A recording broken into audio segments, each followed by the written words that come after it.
ગુજરાતની ભૂમિમાં ખીલ્યું કમળી જ્યારે જન સમર્થન ભાજપને, જન સમર્થન વિકાસને. આ ભવ્ય વિજય ગુજરાતનો છે. આ ભવ્ય વિજય અવિરત ચાલતા વિકાસનો છે.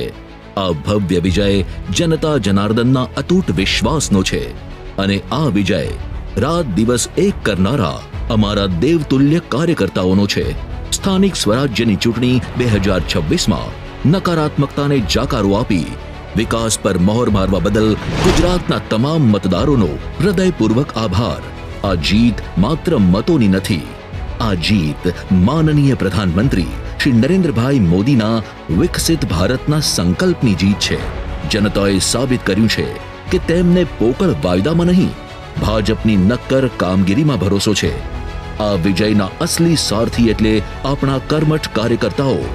બૂથ સ્તરનું આયોજન અને ઘર ઘર સુધી પહોંચવાની કાર્યકર્તાઓની ધગશને કારણે જ આજે ફરી કેસરીઓ લહેરાયો છે.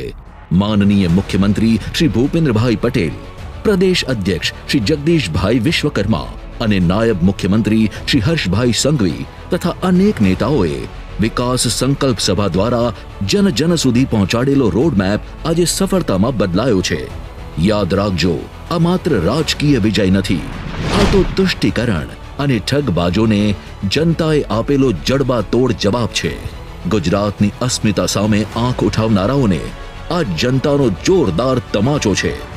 ગુજરાતે ફરી સંદેશ આપ્યો છે કે અહીં માત્ર કાયદો, વ્યવસ્થા અને વિકાસનો જ સૂરજ તપશે.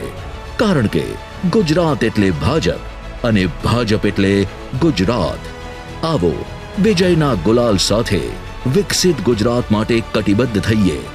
ભારત માતા કી જય. વંદે માતરમ.